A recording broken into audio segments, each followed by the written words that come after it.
This is Books of Titans, the podcast dedicated to the influences of influencers. The books that have helped shape prominent inventors, business leaders, athletes, intellectuals, scientists, and others. We'll talk about what makes these books such classics, and at least attempt to have an intelligent discussion about what makes them so important and influential. Hello, this is Erik Rostad coming to you right outside of Nashville, Tennessee. Today I'm going to cover 4 different books. These are books that I read during the month of September, and actually one of them that I am still reading, but I've gotten through the majority of it. So a little different episode where usually I'm taking one book and digging in a little deeper. This time I'm going to cover 4 books and just hit the surface of each one. I didn't think any of these warranted a full episode, but wanted to let you know what I've been reading lately, and then also go through kind of the top level, why I chose the book for my 2019 reading list, and then a few thoughts for each book. So I'll start off with Small Fry. This is by Lisa Brennan Jobs. It's a memoir, and Jobs, the last part of her last name, is Steve Jobs. She is Steve Jobs' daughter, and unfortunately, unacknowledged daughter for many years, as in Steve Jobs never acknowledged her as his daughter. He eventually did, and I knew that going into this because I'd read Walter Isaacson's biography of Steve Jobs and knew that was part of his history that was really troubling. He took like a DNA test to see if he was the father, and there's 95% that he was, and he would still deny it. And he never married the mother of Lisa. He married another woman later on. But so they had this child out of wedlock, and then he just never acknowledged that it was actually his daughter. But it was, and he would not acknowledge her like in front of her while she was a kid growing up. And he would have a photo of her that he carried in his wallet. He would pull out this photo at parties, and he would say, "Hey, this isn't my daughter, but I'm just kind of being nice, and I'm helping to take care of her." And so each chapter of this book kind of goes through a different part of her childhood. And it's just devastating because you're seeing how she's being treated by Steve Jobs. And for me, I've always looked up to Steve. And so I guess it's hard to see this other side of him, just a very cruel side of him. And in fact, for most of this book, I couldn't decide whether it was delightfully disturbing, the book, or if it was disturbingly delightful. I mean, there's just so many disturbing parts, but then it was also a delight to read. Lisa does an amazing job of writing, and you feel like you're there, you feel you're a part of it. But it's also devastating. And the end of each chapter would just be something that either her mother or her father had said, or some circumstance that's just, you don't know how she continues on, but she does. And that's the power of this book, is she just continues on and she keeps going. And she winds up at Harvard. She has success in her life. And even though Steve Jobs is not happy about that success and he treats her poorly, she becomes her own woman, and so it's this coming of age story in really difficult circumstances, and yet she navigates this periods of intense joy and crippling sorrow. So I enjoyed this one. I gave it 5 stars out of 5, and I also came across a quote that she had written about this book, and I want to read that and then just share a few thoughts. So here's Lisa Brennan's quote. This is not in the book, but it's something she said afterward. "I still chuckle at the thought that someone might have picked up Small Fry, assuming it was a celebrity memoir, and then, to their surprise, found a reflection of their own childhood in the pages. Or they picked it up assuming it was about a famous man, only to be swept up by the story of a girl." End quote. This struck me as weird because it is her story, but it is absolutely the story about Steve Jobs as well. It's the story of that famous man that she referenced in that quote, and it's the story of the devastating impact he had on those closest to him. In the book, after Steve Jobs dies, she mentions being at different events, and I think even maybe his funeral, and people coming up to her and saying, he was like a father figure to me, and he was always so nice, and all this, and that just striking her as so sad and odd, because here she was his daughter, and for most of her life he didn't treat her as a daughter. So if you have a very high view of Steve Jobs, this book will take that down a few notches. I think this would be a great one to read along with the Walter Isaacson book, and then also along with Creativity Inc. by Ed Catmull, because that goes more into the business side of Steve.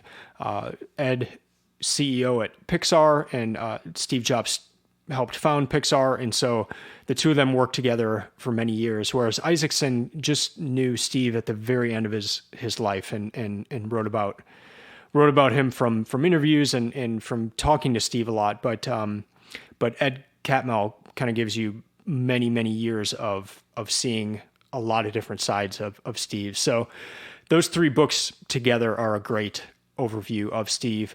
This one is the most devastating one. This one's small fry, but also a great memoir, and one that I really enjoyed. It's been one of my favorite books from my 2019 reading list.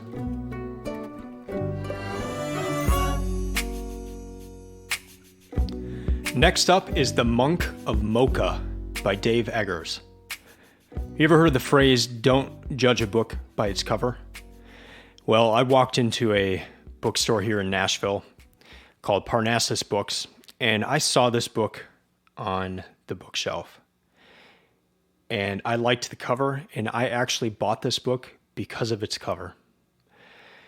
I also know the author, Dave Eggers. I don't know him personally, but I've read another book of his, The Circle, which is kind of like what would it's a fiction book, but what would happen if Google and Facebook and Twitter, what if they all combined into one company? And then what if that kind of went into dystopia kind of realms? And so that book was really fascinating. I believe they have made it into a movie, or they are going to. But that was another one. So I knew Dave Eggers from that book, and I enjoyed that book. And so I saw this book, and really the cover is all I knew about it. The title was intriguing, The Monk of Mocha, and I figured mocha probably had something to do with coffee, but I didn't know. And so I actually, when I added this to my list, and even when I was getting ready to read it, I didn't know if this book was fiction or nonfiction. And again, I totally judged it by its cover, and it turned out to be phenomenal. I loved it. It was a fantastic book.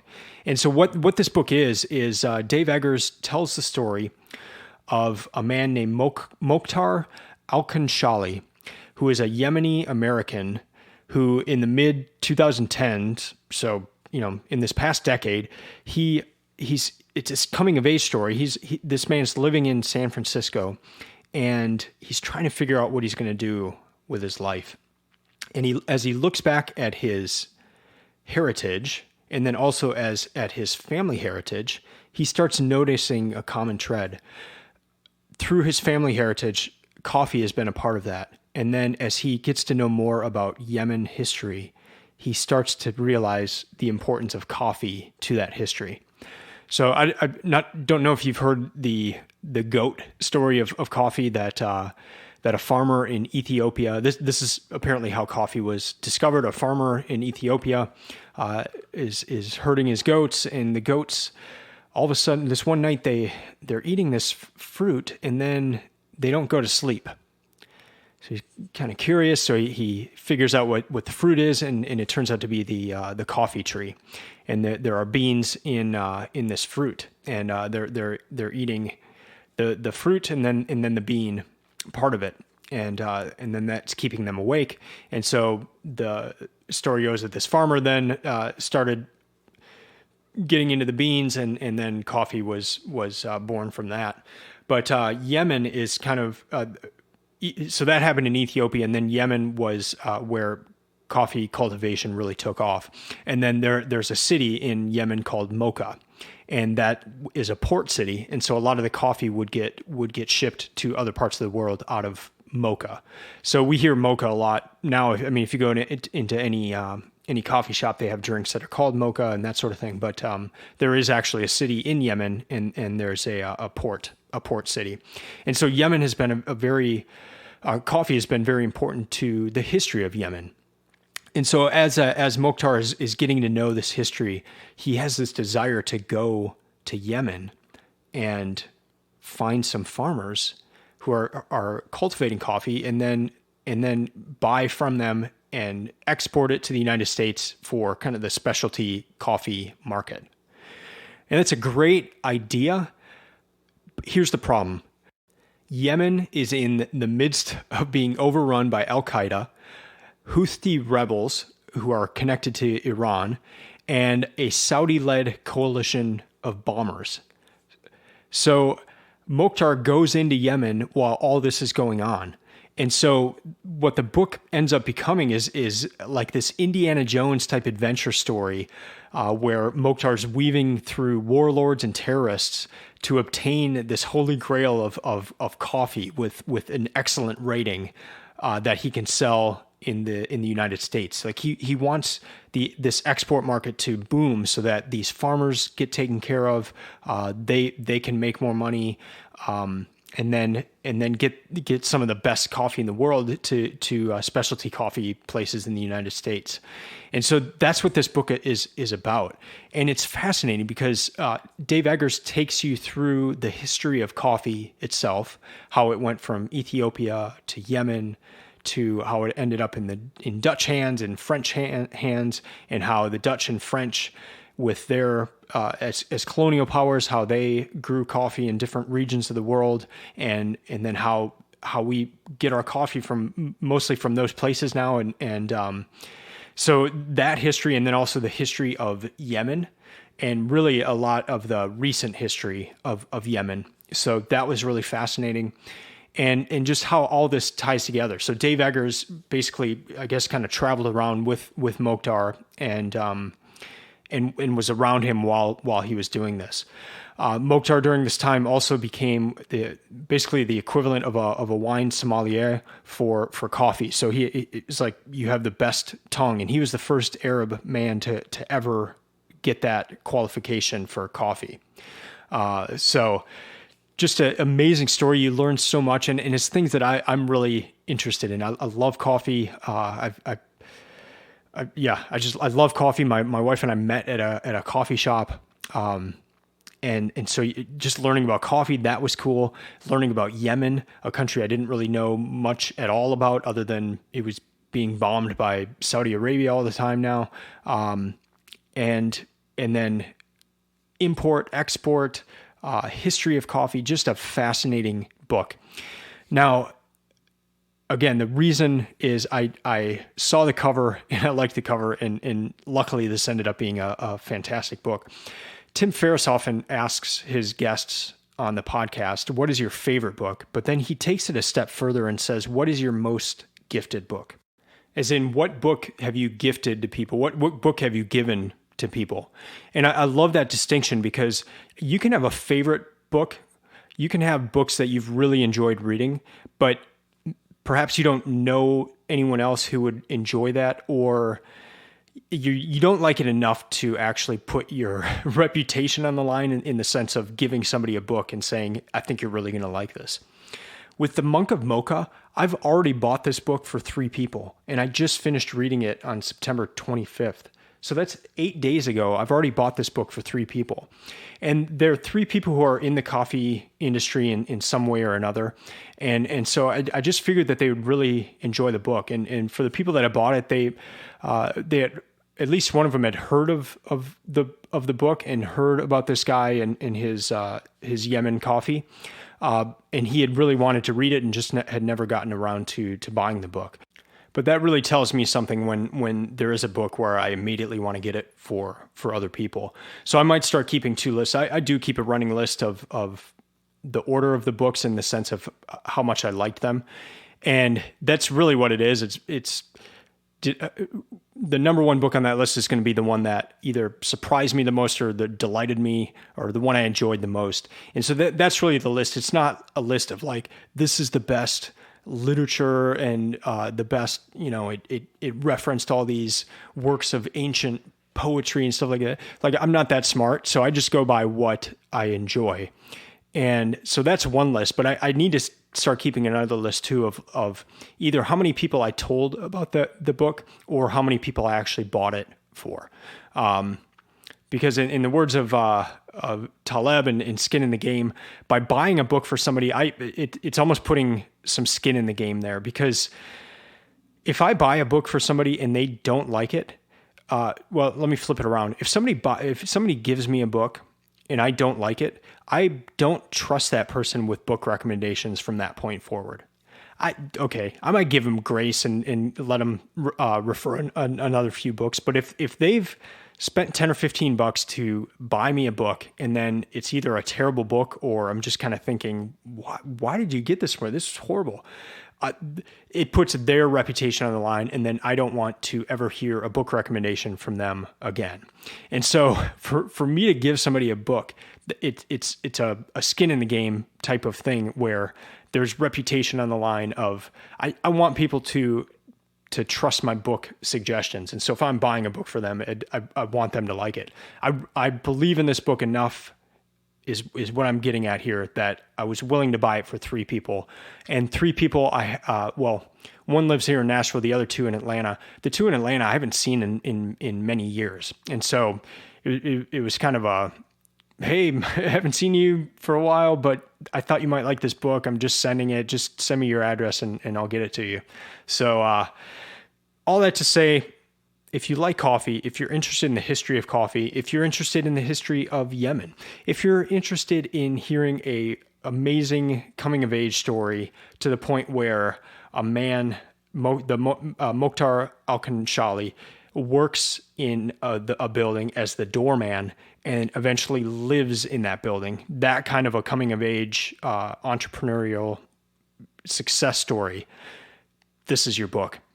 It went by very fast. Like it's a relatively quick read and a fascinating read. I loved it.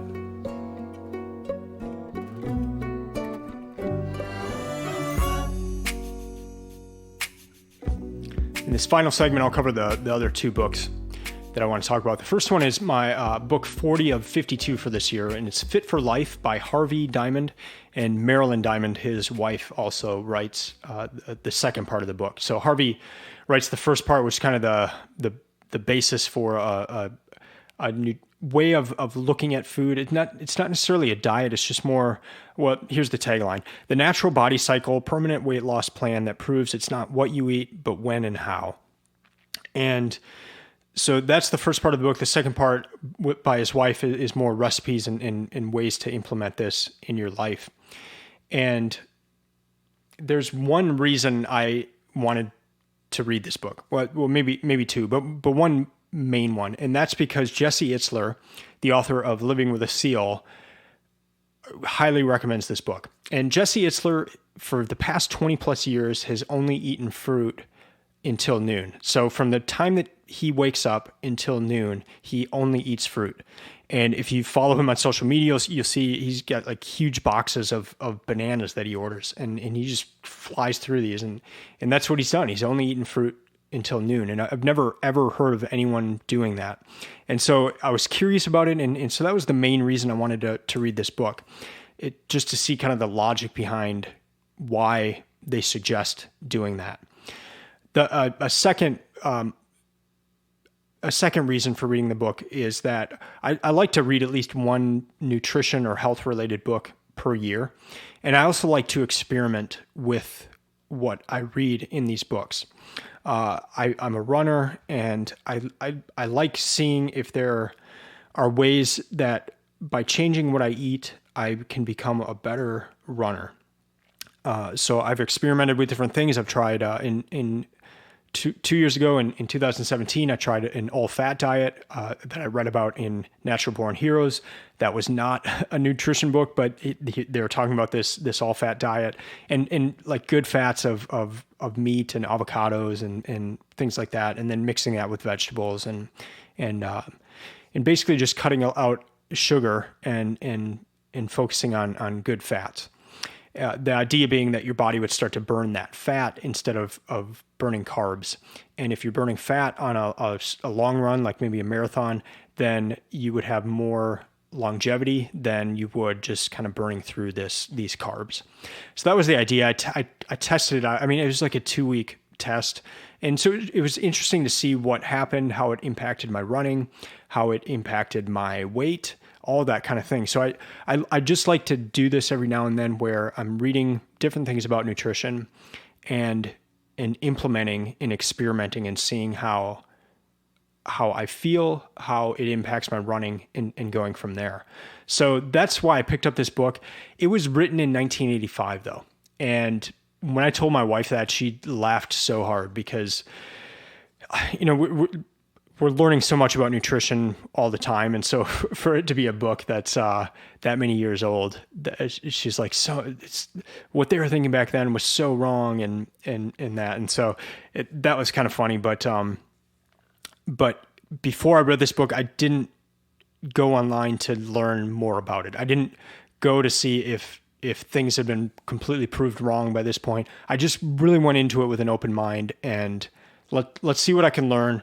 Let's experiment with some of these things and then see, because we're all different. We all have different bodies. I mean, a lot that's the same, that is good or bad in terms of what we eat, what we put in our bodies, but we all react to it in different ways. And so, especially if we're doing different exercise routines, that kind of thing, our bodies may need different things or more of something, less of something. And so I always like to experiment with that. So I did learn about this eating fruit until noon and why. And if you're interested, you can pick up the book and find out why. They also have this idea in there of if you're going to eat like a meat or something to combine that with a vegetable, but to not combine it with like other foods. And so just to kind of have two things paired instead of multiple. And basically this idea, like with Thanksgiving dinner, you have that dinner and then you either at the end, like you just want to die, or you want to lay on the couch and sleep and watch football. They say it's because there's so many different things you put in your body that are competing in the digestion and acids and all that stuff that are trying to break it down. So a lot in this book in that sense. And I did look up, after I read it, I did look up more of the reviews of it. And I mean, it's gotten blasted by nutritionists and they say it's kind of a load of crap. But still, I wanted to read it. I wanted to see why Jesse Itzler did Fruit Till Noon. And then I wanted to try. So since I finished this book, I finished it a couple weeks ago, I have tried a few different things, especially with the fruit. Maybe just taking one meal per day and trying to have that be mostly fruit or all fruit or fruit mixed with nuts. And it has been interesting. I feel really good. I like there's this clean feeling after you eat fruit like that. But there's also the other line of thinking on that, and that's too much sugar at one time. You're kind of shocking your body. And so why would you do that? But I felt good when I've done it. I've lost some weight, which I've noticed has helped on my morning runs. I'm not carrying as much weight. I mean, there's some stat where each pound you lose gains a certain amount of time in the marathon. Like you have less time running the marathon for each pound that you lose. So any extra weight you're carrying around, especially on long runs, it does add up. So yeah, I'll just kind of keep experimenting with this. And again, none of these nutrition books are the end all be all. I don't want to go too crazy with it, but I do like experimenting and seeing how I feel and then seeing how that impacts my running. So the final book here that I want to highlight is called Franklin, Tennessee's Handsomest Town. This is book 42 of 52 for my reading list this year. I started it on September 26th, and I'm recording this October 3rd, and I'll probably finish it this weekend. So I'm the majority of the way through it. But Franklin, Tennessee is a city that I live very close to. I'm just about 15 minutes south of Franklin, Tennessee. And Franklin is like small town America. And there's a main street. There's stores on Main Street. They're just 2 stories high, 2 or 3 stories high. Kind of behind Main Street, you start getting into more residential. And it's just this quaint town. You feel like you've stepped back at least 50 years, it's even more. And then Franklin always has festivals going on. It's very family friendly. Like you'll see grandparents with their kids and then the grandkids, and they're all together. And the festivals, they always have things for kids to do. And it's just it's a place that attracted my wife and I to Tennessee. We moved from Atlanta a couple years ago, and Franklin was like the reason. And we couldn't afford to live in Franklin or even near Franklin. So we're 15 minutes away, but we do have a desire at some point in our lives to be closer to the Franklin area. Franklin was also a very important battlefield in the Civil War. 10,000 soldiers were killed in this Battle of Franklin in a matter of just a few hours. And so this book goes into that history. It starts at the beginning. It actually starts before the beginning of the founding of the city in the different Indian tribes that lived here, and then just goes into the founding of the city, the Civil War. And the chapter I just read was really fascinating. It was in the 1930s, a lady getting her doctorate did her dissertation on 3 different Tennessee towns, and she went so deep into these towns. And so they reprinted her dissertation that was part for Franklin in this last chapter that I just read. And it was so fascinating because it was like from the 1930s, and she's talking about things like how much water pressure is in the fire hydrants, and where does the water even come from, and how was segregation at that point in the 1930s in the small town Franklin. Why are the houses close to the street? Well, it turns out that at that time they would plant some crops and have a garden in the backyard. And so you would put the house close to the front, and then you'd have this expansive backyard to do some of that gardening and crops. So just I'm learning about Franklin, this city that I love, and it's a book that covers the history mostly from 1799 to 1999. And so the reason I chose the book is because I do like having at least one book on my list each year that's about the local area that I live. When I lived in Atlanta, I would travel overseas, and I was always reading books about the places I was going, and I never, not until later, I would never read about Atlanta. And then at some point I read a history book about Atlanta, and it was so fascinating. It's like, I've been here this whole time. I could have seen where these things happened, and I just never did. I was always more concerned about other places. But I really want to know about the place where I live. And I want to be reading at least one book a year that covers that. So last year I read a book about Nashville, but it was from a business perspective. And so what are the businesses that built Nashville?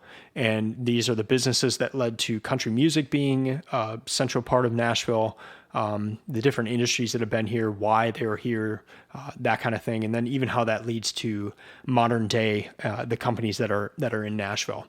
So that was fascinating. And then this year, this Franklin book, I just wanted to highlight one thing that from this book that I've learned that I've just been thinking about a lot lately, and that's for that Battle of Franklin.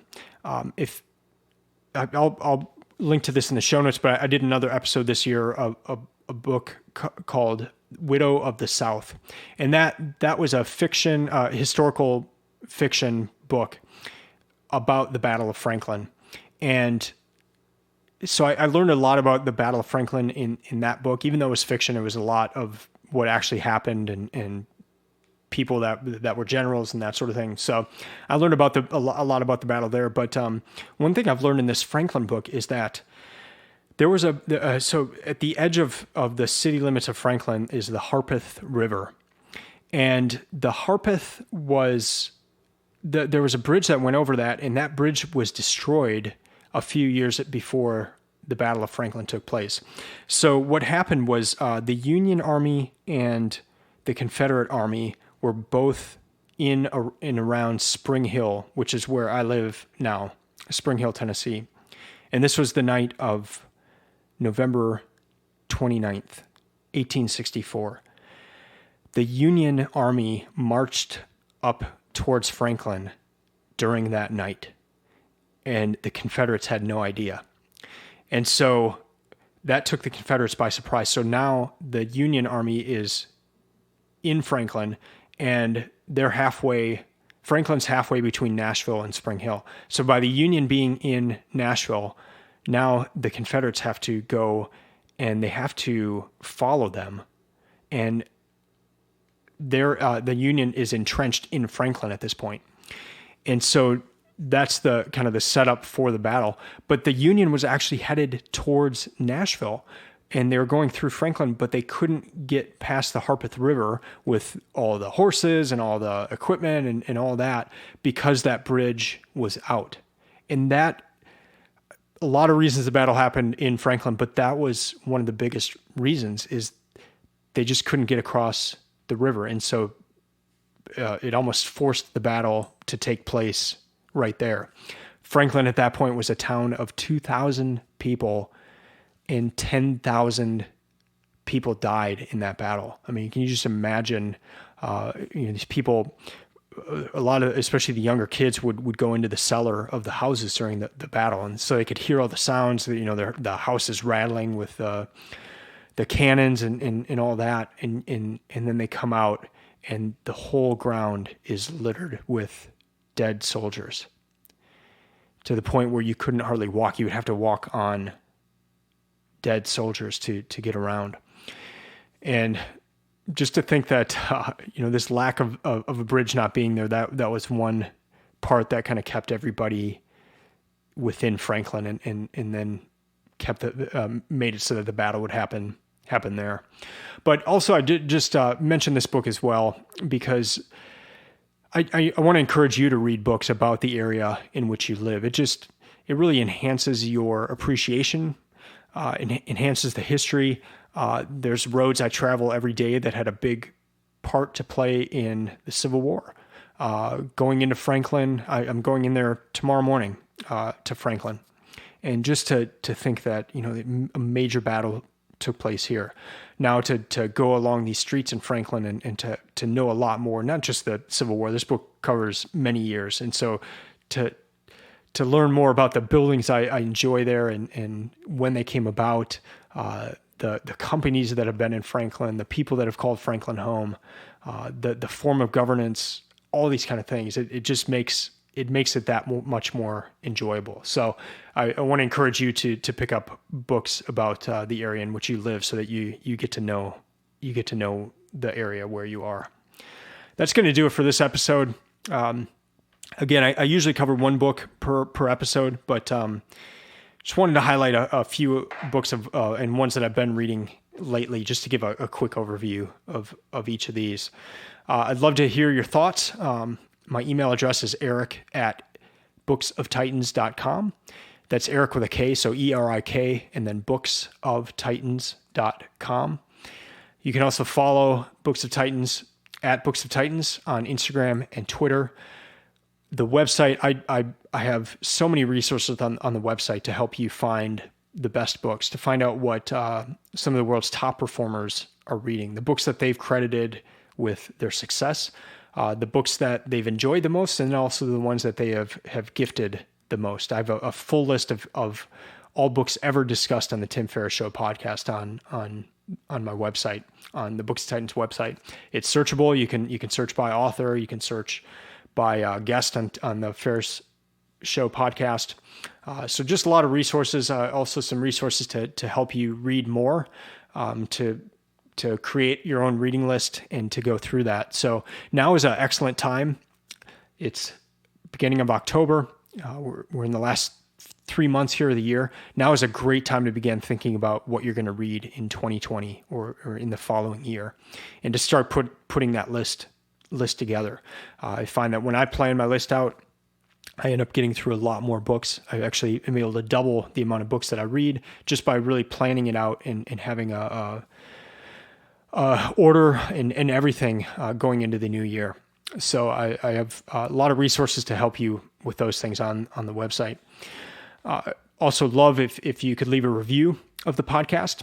You can just do that in iTunes, and that helps more people hear about the podcast, because iTunes algorithm will move things up if it gets a lot of good reviews. So I would appreciate that as well. I'll be back next week with another book. Until then, keep reading, keep learning, and keep listening. I'm out.